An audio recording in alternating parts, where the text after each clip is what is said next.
Esta obra de inestimável valor espiritual, que oferecemos em português a todos os irmãos do Brasil, apareceu na França, em 1901, traduzida por um anônimo. Desde então já várias edições e traduções se fizeram, tendo tido todas elas a aceitação que merece um livro desta natureza. Apesar do grande número de anos decorridos desde que a D. Cartialzen escreveu este livro, o seu tema é sempre novo, sempre atual. Acaso a nuvem que nos rodeia hoje não é tão espessa como há um século atrás? Não está hoje o homem envolto também nas ilusões da matéria, sofrendo as mesmas dores e ligado às mesmas paixões? Não sente ele a mesma necessidade de luta, tanto no que diz respeito à parte material à espiritual?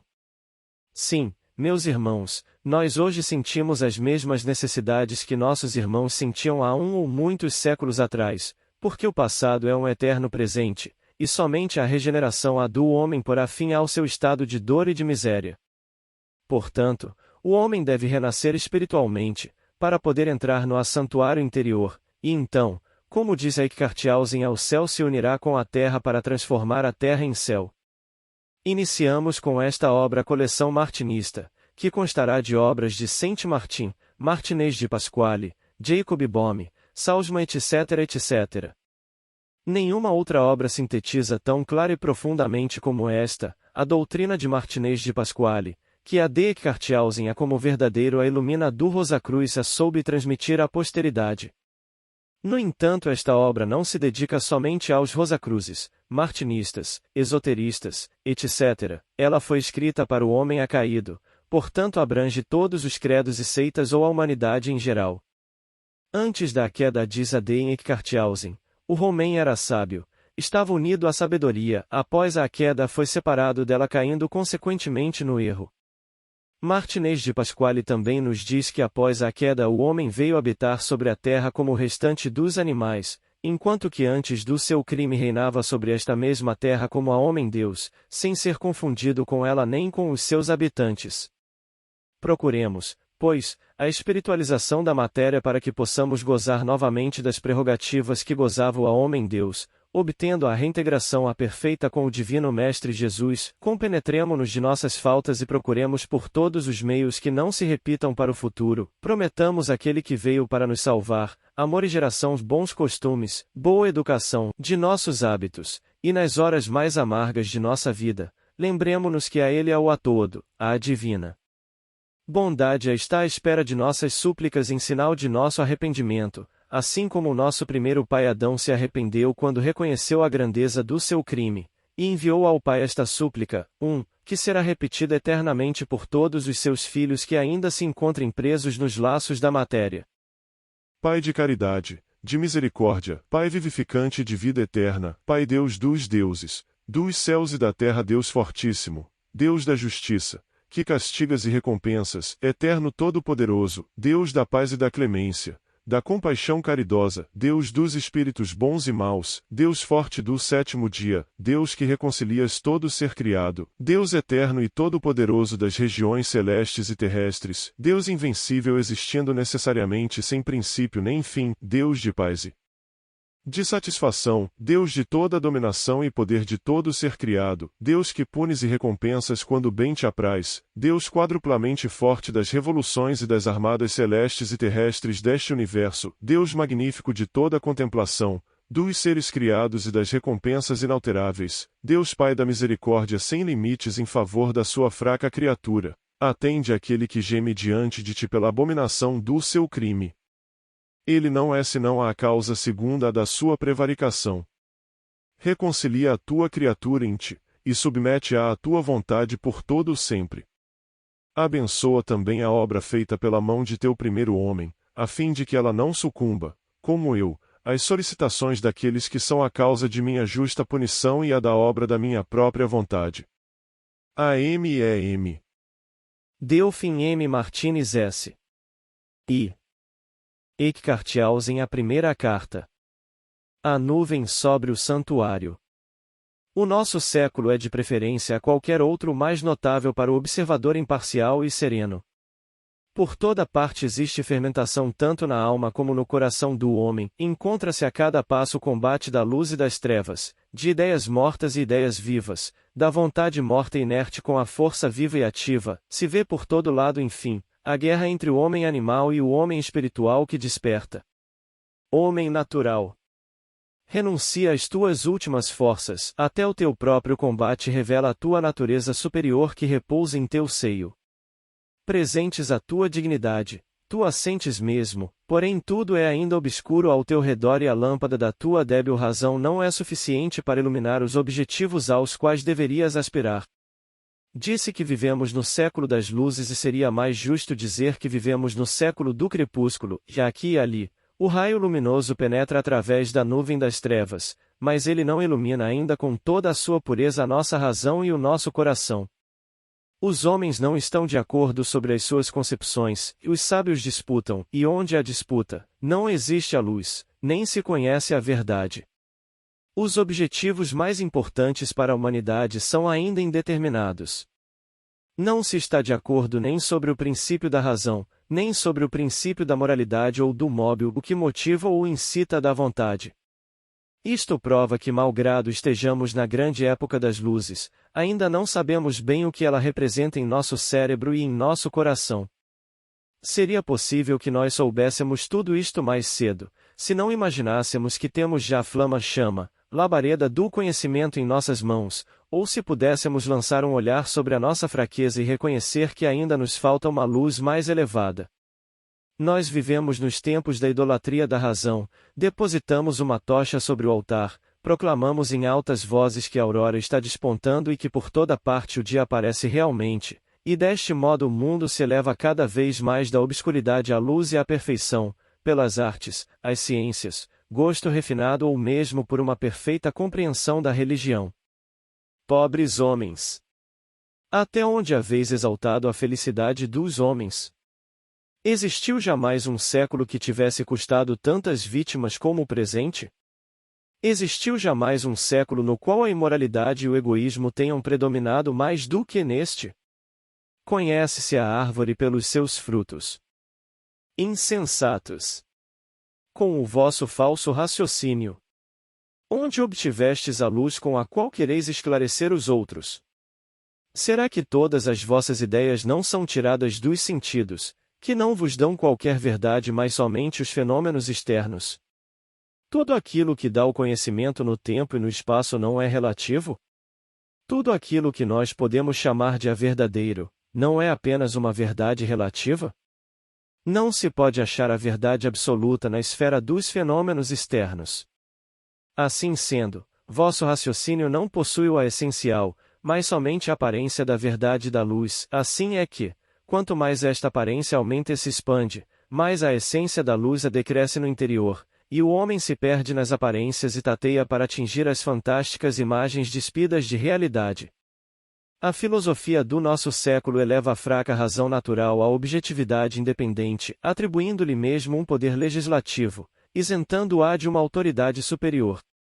Torna-a autônoma e a diviniza, suprimindo entre Deus e ela toda relação, toda comunicação, e esta razão deificada, que não tem outra lei que a sua própria, deve governar os homens e torná-los felizes. As trevas devem expandir a luz. A pobreza deve dar a riqueza. E a morte deve dar a vida. A verdade conduz os homens à felicidade. Podeis vós dá-la?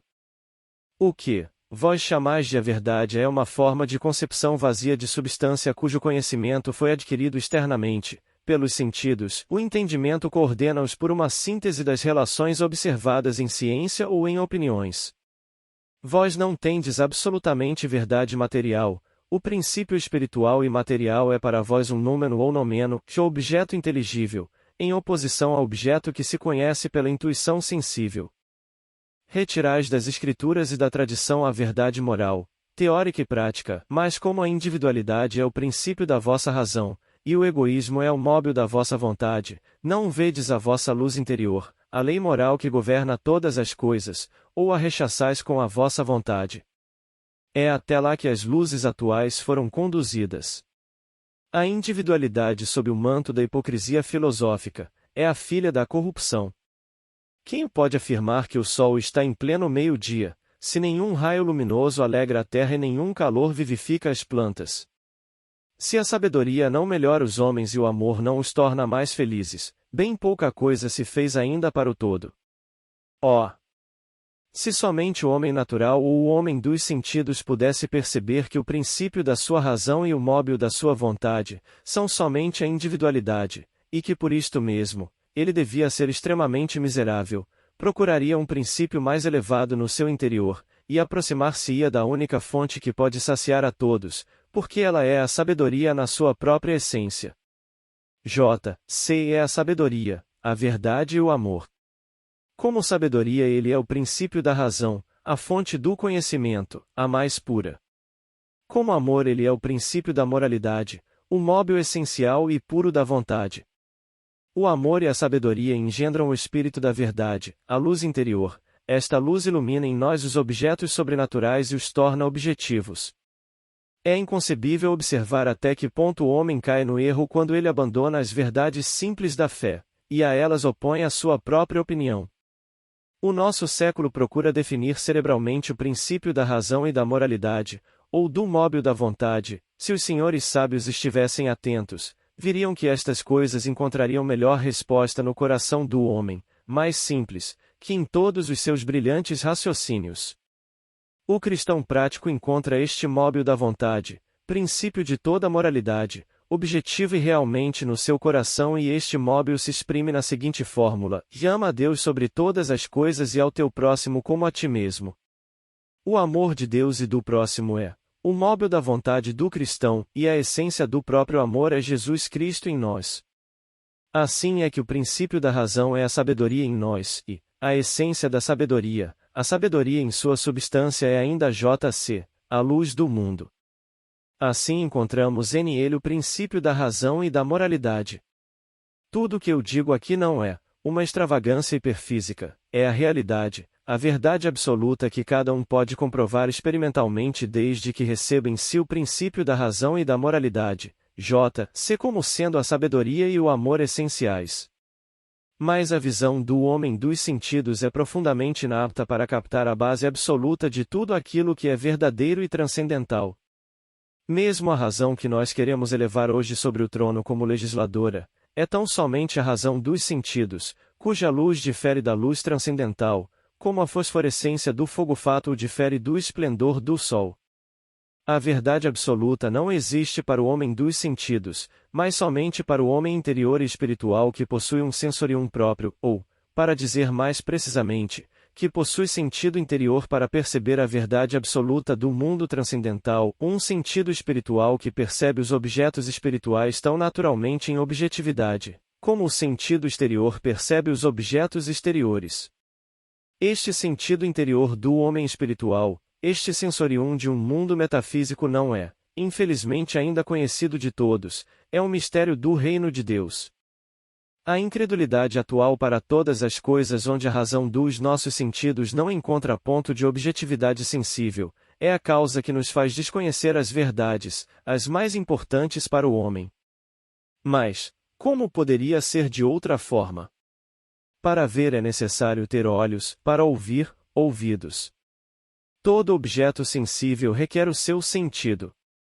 Assim é que os objetos transcendentais requerem também o seu sensorium, e este mesmo sensorium está fechado para a maioria dos homens.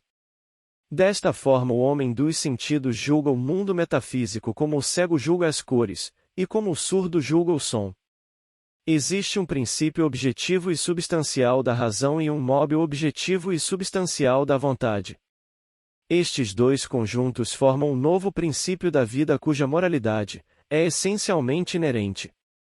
Esta substância pura da razão e da vontade reunidas é o divino e o humano em nós, a luz do mundo que deve entrar em relação direta conosco para ser realmente conhecida.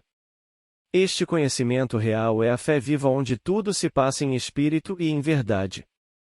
Assim, deve existir necessariamente para essa comunicação um sensorium organizado e espiritual, um órgão espiritual e interior, susceptível de receber essa luz, mas que está fechado na maioria dos homens pela espessura dos sentidos.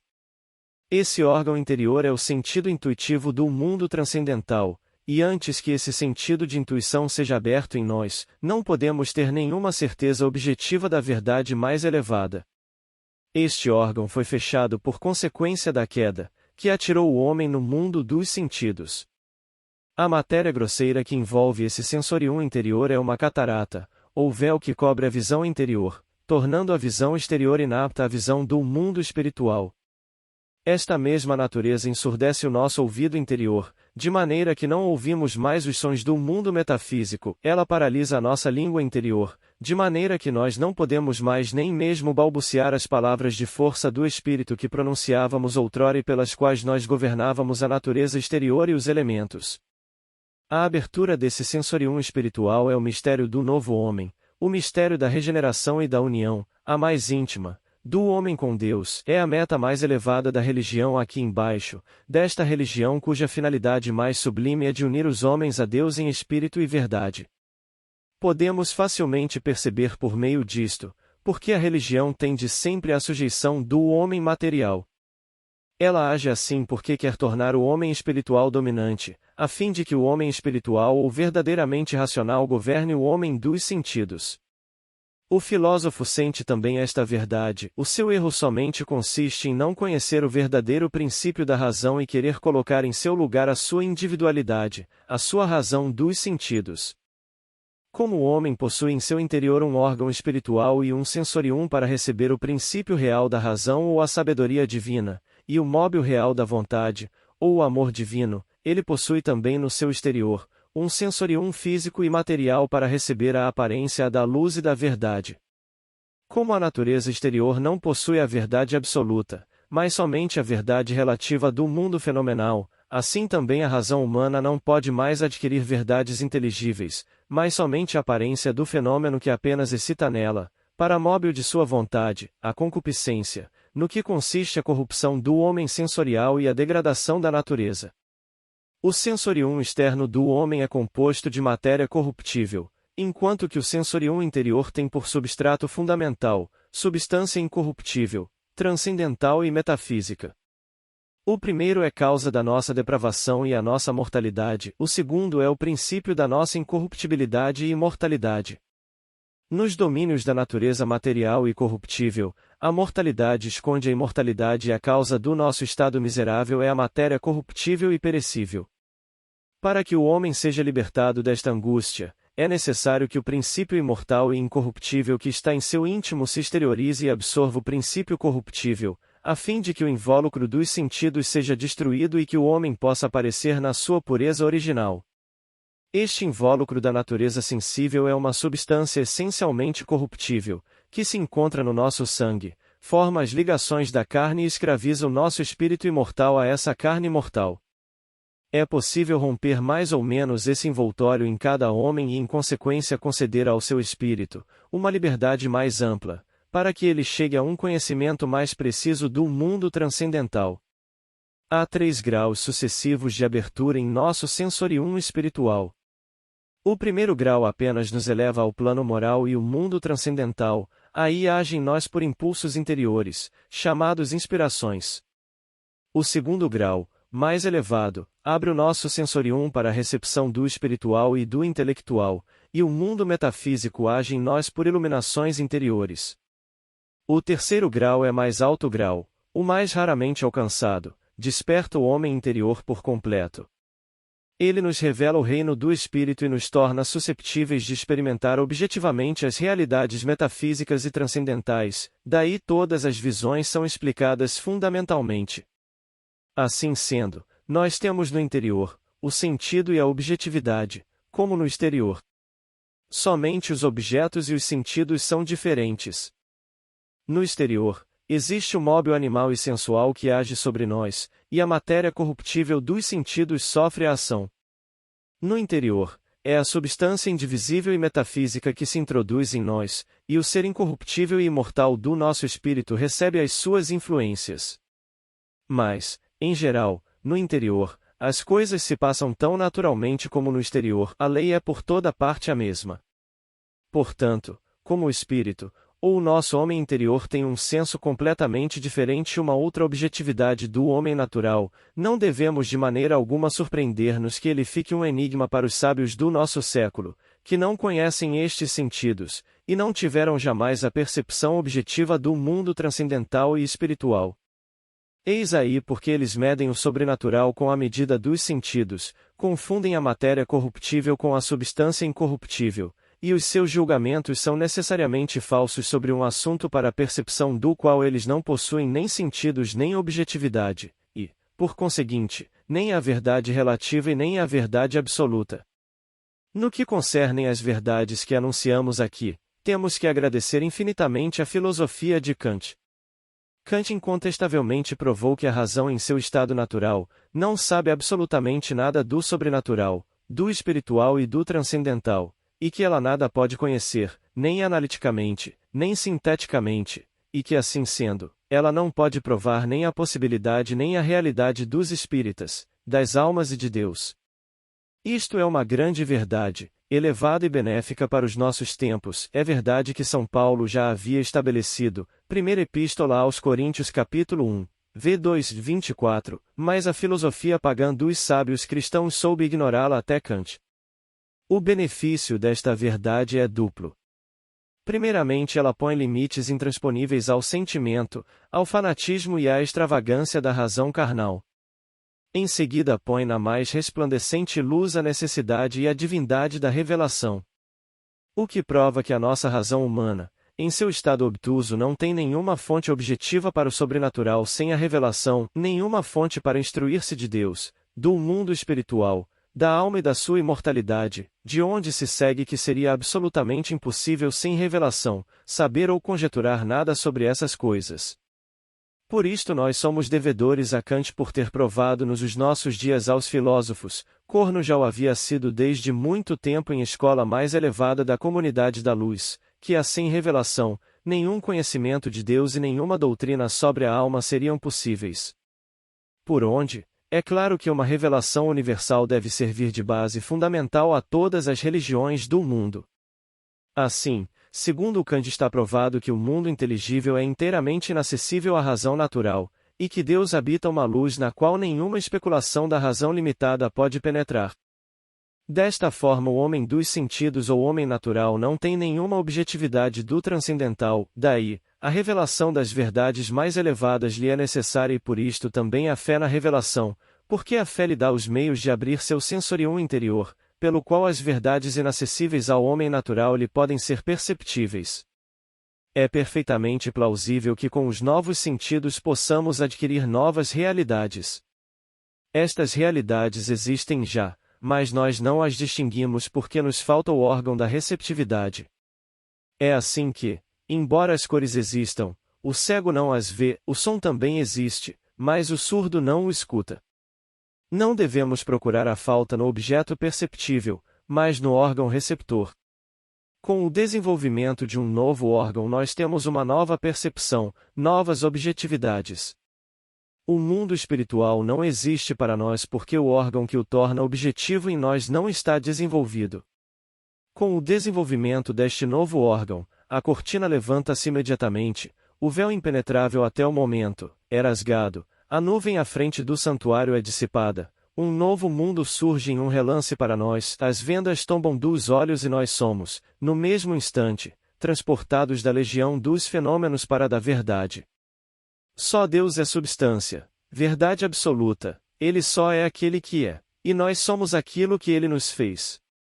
Para Ele, tudo existe na unidade, para nós, tudo existe na multiplicidade. Muitos homens não têm a menor ideia deste despertar do sensorium interior, como também não a têm para o objetivo a verdadeiro e interior da vida do espírito, que não conhecem, nem sequer pressentem de nenhuma maneira. Daí, ser-lhes impossível saber que se pode perceber o espiritual e o transcendental e que se pode ser levado ao sobrenatural até a visão. A verdadeira edificação do templo consiste unicamente em destruir a miserável cabana adâmica e construir a templo da divindade, isto é, em outros termos, desenvolver em nós o sensorium interior ou o órgão que recebe Deus. Depois deste desenvolvimento, o princípio metafísico e incorruptível reina sobre o princípio terrestre e o homem começa a viver, não mais no princípio do amor próprio, mas no espírito e na verdade de que ele é o templo. A lei moral passa então a ser amor ao próximo e, o mais puro, enquanto que, ela não é para o homem natural exterior dos sentidos, senão uma simples forma de pensamento, e o homem espiritual regenerado no espírito, vê tudo no ser, do qual o homem natural tem somente formas vazias do pensamento, o som vazio, os símbolos e a letra, que são todos imagens mortas, sem o espírito interior. O fim mais elevado da religião é a união, a mais íntima, do homem com Deus, e esta união já é possível mesmo aqui embaixo, mas ela não o é senão pela abertura do nosso sensorium interior e espiritual que torna o nosso coração susceptível de receber Deus. Aí estão os grandes mistérios dos quais a nossa filosofia não duvida, e cuja chave não pode ser encontrada entre os sábios de escola. Contudo, sempre existiu uma escola mais elevada, à qual este depósito de toda a ciência foi confiado, e esta escola era a comunidade interior e luminosa do Senhor, a sociedade dos eleitos que se propagou, sem interrupção, desde o primeiro dia da criação até aos tempos presentes. Os seus membros, é verdade, estão dispersas pelo mundo, mas eles estiveram sempre unidos por um espírito e por uma verdade, e não tiveram jamais senão um só conhecimento, uma única fonte de verdade, um Senhor, um doutor e um mestre, em que reside substancialmente a plenitude universal de Deus, e que os iniciou, ele só, nos mistérios elevados da natureza e do mundo espiritual. Esta comunidade da luz foi denominada em todos os tempos de a Igreja Invisível e Interior, ou a comunidade, a mais antiga, da qual nós vos falaremos mais detalhadamente na próxima carta.